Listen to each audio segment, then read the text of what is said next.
दोस्तों, मेरे विश्वनाथ। आज हम बात करने वाले हैं इसरो के अचीवमेंट्स के बारे में। इसरो दुनिया का चौथा सबसे बड़ा स्पेस रिसर्च एजेंसी है, जो कि बहुत ही डेवलप हो बहुत सारे अचीवमेंट्स हासिल कर चुका है। दुनिया का पहला सबसे टॉप स्पेस रिसर्च एजेंसी है नासा, जो कि जिसकी स्थापना 1958 में हुआ था, जो कि दुनिया में सबसे पहले स्थापित हुआ था।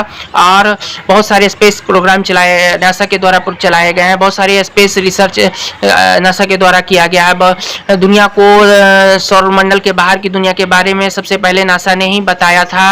चांद पर सबसे पहले इंसान को उतारने वाला देश भी अमेरिका है, जो कि सबसे पहले नासा ने ही चांद पर इंसान को उतारा। और सबसे पहले चांद पर उतरने वाले व्यक्ति का नाम था नील आर्मस्ट्रांग, जो सबसे पहले चांद पर कदम रखा था और अमेरिका के झंडा को चांद पर फहराया था। नासा के द्वारा कई स्पेस प्रोग्राम चलाए गए हैं। नासा ने मार्स पर भी, जुपिटर पर कई ग्रहों पे, प्लैनेट पे अपना सैटेलाइट भेजा है। और नासा के द्वारा कई सारे स्पेस प्रोग्राम चलाए गए हैं, कई सारे सैटेलाइट्स लॉन्च किए गए हैं। नासा दुनिया का टॉप स्पेस रिसर्च एजेंसी में से एक है। वर्ल्ड का पहला सबसे टॉप रिसर्च एजेंसी है नासा। सबसे ज़्यादा खर्च भी अमेरिका के नासा पर ही किया जाता है। अमेरिकन रिसर्च एजेंसी पर, नासा पर $20 बिलियन का सालाना खर्च किया जाता है, जो कि वर्ल्ड में सबसे ज़्यादा है। इतना ज़्यादा खर्च स्पेस रिसर्च एजेंसी पर कोई भी देश नहीं करता है। दुनिया का दूसरा सबसे बड़ा स्पेस रिसर्च एजेंसी है चाइनीज CNSA, जो कि दुनिया में दूसरा स्थान है। वर्ल्ड में दूसरा टॉप रिसर्च एजेंसियों में से एक है। CNSA के द्वारा भी बहुत सारे स्पेस रिसर्च प्रोग्राम चलाए गए हैं, बहुत सारे स्पेस मिशन को चलाया गया है। चांद पर भी सैटेलाइट्स को भेजा गया, मार्स पर भी भेजा गया और कई ग्रहों पे और भी भेजा गया है। और दुनिया में सबसे ज़्यादा सैटेलाइट्स चाइना के द्वारा ही लॉन्च किया गया है, स्पेस में लॉन्च किया गया है। दुनिया में लगभग स्पेस में 2000 से ऊपर स्पेस सैटेलाइट्स हैं। उसमें मैक्सिमम बड़ी संख्या में सैटेलाइट्स चाइना के, लगभग 13.5% सैटेलाइट्स, चाइनीज सैटेलाइट्स स्पेस में लॉन्च है, जो कि एक बहुत बड़ी मात्रा में है। दुनिया में सबसे ज़्यादा सैटेलाइट्स, चाइनीज सैटेलाइट्स ही स्पेस में लॉन्च किया गया है। दुनिया की तीसरी सबसे बड़ी स्पेस रिसर्च एजेंसी है रशियन स्पेस रिसर्च एजेंसी, जिसकी स्थापना 1993 में किया गया था, जो कि बहुत सारे स्पेस प्रोग्राम चला चुकी है। रसिया के द्वारा भी स्पेस में इंसान को भेजा गया है। दुनिया में सबसे पहले जानवर को स्पेस में रसिया ने ही भेजा था। एक कुतिया को सबसे पहले स्पेस में भेजने वाला देश रसिया है। और एक सबसे पहले स्पेस में महिला एस्ट्रोनॉट्स को भेजने वाला देश भी रसिया है। रसिया के द्वारा ही दुनिया में सबसे पहले महिला एस्ट्रोनॉट्स को स्पेस में भेजा गया था। रसिया ने कई स्पेस प्रोग्राम चलाए हैं। चांद पर भी रसिया के द्वारा भेजा, अंतरिक्ष में सबसे पहले रशियन सैटेलाइट्स गया है। दुनिया में सबसे पहले आर्टिफिशियल सैटेलाइट्स को लॉन्च करने वाला देश रसिया ही है। सबसे पहले स्पुतनिक 1, जो कि एक आर्टिफिशियल सैटेलाइट था जो स्पेस में लॉन्च किया गया था, वो दुनिया का सबसे पहला आर्टिफिशियल सैटेलाइट था, जो कि रसिया के द्वारा लॉन्च किया गया था। और बहुत सारे स्पेस प्रोग्राम रसिया के द्वारा चलाए गए। और वर्ल्ड का थर्ड लार्जेस्ट, सबसे बड़ा space research agency Russian space research agency है। वर्ल्ड का फोर्थ सबसे बड़ा लार्जेस्ट स्पेस रिसर्च एजेंसी भारतीय इसरो है। Indian space research organisation world का फोर्थ सबसे बड़ा स्पेस रिसर्च ऑर्गेनाइजेशन है, जो कि बहुत सारे स्पेस मिशन को चला चुका है, पूरा कर चुका है। बहुत सारे स्पेस मिशन इसरो के द्वारा पूरा किया गया। वर्ल्ड में एक अच्छा स्थान रखता है। इसरो के द्वारा कई सैटेलाइट लॉन्च किए गए हैं। बड़ी संख्या में सैटेलाइट्स को लॉन्च किया है इसरो ने। सबसे पहले इसरो ने चंद्रमा पर अपना एक सैटेलाइट भेज चुका है और चंद्रमा पर पानी के अंश की खोज भी किया है। इसरो ने दूसरा मार्स पर अपना सैटेलाइट भेजा है और पहले ही अटेम्प्ट में मार्स पर अपना सैटेलाइट्स को लॉन्च कर इसरो ने दुनिया में बहुत बड़ा नाम कमाया था। रशियन नासा ने सबसे पहले मार्स पर अपना सैटेलाइट भेजा था, जो कि पहले अटेम्प्ट में तो फेल हो गया था, दूसरे अटेम्प्ट में लॉन्च हुआ था। लेकिन भारतीय इसरो के द्वारा फर्स्ट अटेम्प्ट में ही मार्स पर अपना सैटेलाइट्स को लॉन्च करके एक बहुत बड़ा मिशन को पूरा किया था। दुनिया में सबसे कम खर्च पर $75 मिलियन के खर्च पर ही इंडिया ने मार्स पर सैटेलाइट को लॉन्च कर दिया, जो कि सक्सेसफुली फर्स्ट अटेम्प्ट में ही लॉन्च किया गया और सबसे कम खर्च पे लॉन्च किया गया। ये जितना 75 बिलियन से अधिक मिलियन से अधिक का खर्च पर तो हॉलीवुड का कई फिल्में बन चुका है। ये हॉलीवुड की एक फिल्मों का बजट भी इतना अधिक होता है, जो कि भारत के मार्स बजट से बहुत ज़्यादा होता है। भारत का मार्स बजट हॉलीवुड के एक फिल्म से भी कम है। इतना कम बजट पे भारत ने मार्स पर अपना सैटेलाइट को भेज दिया।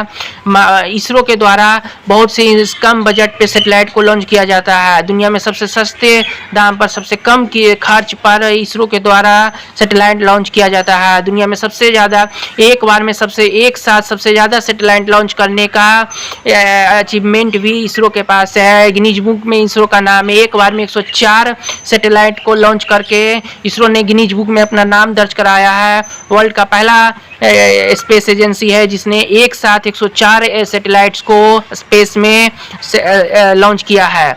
इसरो के द्वारा कई स्पेस प्रोग्राम चलाए जा रहे हैं। अब इसी महीने जुलाई में इसरो के द्वारा चंद्रयान 3 को भेजा जाना है, जो कि चंद्रमा पे अपने लैंडिंग करेगा और वहाँ से बहुत सारे इंफॉर्मेशन को भारत में भेजेगा। ये प्रोग्राम जल्द ही ये स्कीम को लॉन्च करने वाला है भारत, और जल्द ही भारत का चंद्रयान 3 मिशन शुरू होने वाला है। जो भारत का स्पेस रॉकेट जो है वो चंद्रमा पर लॉन्च कर उतरेगा और चंद्रमा से फुटेज वगैरह इंफॉर्मेशन कई तरह के रिसर्च वगैरह करके भारत को इंफॉर्मेशन भेजेगा, जिससे हमें एजुकेशन में बहुत सारे फ़ायदे होंगे।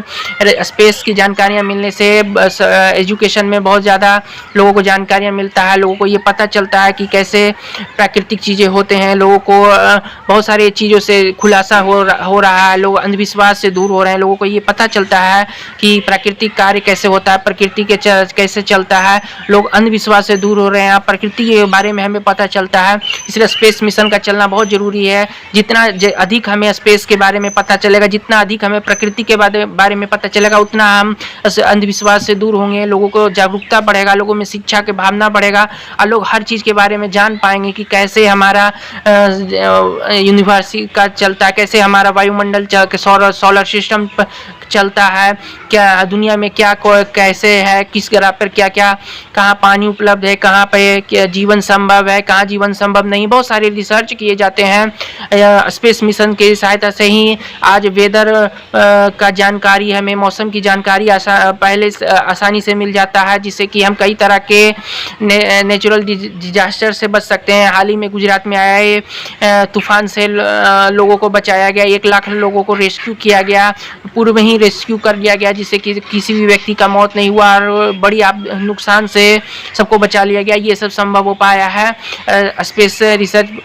स्पेस सैटेलाइट्स की सहायता से। लोगों को जब वेदर समस्याएं, लोगों मौसम की जानकारियां मिलती है, इससे पूर्वानुमान हो जाने से बहुत सारी आपदाओं से बच सकते हैं। इसलिए स्पेस रिसर्च की प्रोग्राम सरकार को ऐसे प्रकार के रिसर्च के काम चलाने चाहिए, जिससे कि बहुत सारी जानकारियां मिलने से हम कई प्रकार के आपदाओं से बच सकते हैं। कई प्रकार की हमें जानकारियां मिल सकती है। दुनिया का आज भारत गगनयान मिशन भी पूरा करने वाला है। कुछ ही वर्षों में भारत चंद्रमा पे अपना इंसान को भेजने वाला है। कुछ ही वर्षों में भारतीय चंद्रमा पे उतरेंगे और भारत का वर्ल्ड में एक नाम होगा, इसरो का एक पहचान होगा। दुनिया में चांद पे उतरने वाला भारत एक तीसरा देश बन जाएगा। अभी तक 2 ही देश, एक अमेरिका और एक रशिया के द्वारा ही चांद पर इंसान को भेजा गया है। तीसरे नंबर पर भारत का या चाइना आ सकता है। चाइना के द्वारा भी मून मिशन को चलाया जा रहा है और भारत के द्वारा भी चलाया जा रहा है। चाइना या रसिया के द्वारा, चाइना या इंडिया के द्वारा ही अब तीसरी बार सबसे पहले तीसरा कोई देश बन सकता है जो कि चांद पर इंसान को उतार सकता है। भारत का और भी कई मिशन को चला रहा है जिससे कि हमें बहुत सारी जानकारियाँ मिलेगी, हमें एजुकेशन में भी उसका बहुत सारा लाभ मिलेगा। ऐसे स्कीम्स के, ऐसे रिसर्च के चलाने से भारत को भी बहुत बेनिफिट होगा। दुनिया में एक नाम होता है, इसरो की एक पहचान होती है, लोगों को जानकारियाँ मिलती है और लोगों को में जागरूकता बढ़ता है, अंधविश्वास से लोगों को दूर होते हैं और लोगों को प्रकृति के बारे में बहुत सारी जानकारियाँ मिलती है। वर्ल्ड का पांचवा सबसे बड़ा space research European research agency, space research agency है, और वर्ल्ड का छठा जापानीज स्पेस रिसर्च एजेंसी है जो कि वर्ल्ड के टॉप 6 एजेंसियों में से भारत का स्थान चौथे स्थान पे आता है। इसरो वर्ल्ड में चौथे स्थान पर है, इसरो का चौथा स्थान आता है। इसरो बहुत सारे अचीवमेंट्स कर रहे हैं और जल्द ही इसरो हो सकता है कुछ वर्षों में रसिया को पीछे करके वर्ल्ड में तीसरा स्थान प्राप्त कर ले, क्योंकि बहुत तेज़ी से इसरो आगे बढ़ रहा है। दुनिया में सबसे सस्ते कम से कम खर्च पर सैटेलाइट को इसरो के द्वारा ही लॉन्च किया जाता है। दुनिया के बहुत सारे देश इसरो से ही सैटेलाइट को लॉन्च कराते हैं, यहाँ तक कि अमेरिका भी इसरो के द्वारा अपने सैटेलाइट को लॉन्च कराता है, क्योंकि इसरो बहुत से कम खर्च पर सैटेलाइट को लॉन्च कर देता है और बड़ी संख्या में एक बार में बहुत बड़ी संख्या में सैटेलाइट्स को लॉन्च कर इसरो दुनिया में बहुत नाम कमा रहा है और कम से कम खर्च पर सैटेलाइट को लॉन्च कर रहा है। इसलिए इसरो का ऐसे अचीवमेंट्स होने से इसरो दुनिया में बहुत बड़े अच्छे स्थान पर हो सकता है। कुछ वर्षों में इसरो रसिया को पीछे करके वर्ल्ड का तीसरा सबसे बड़ा स्पेस रिसर्च एजेंसी बन जाए।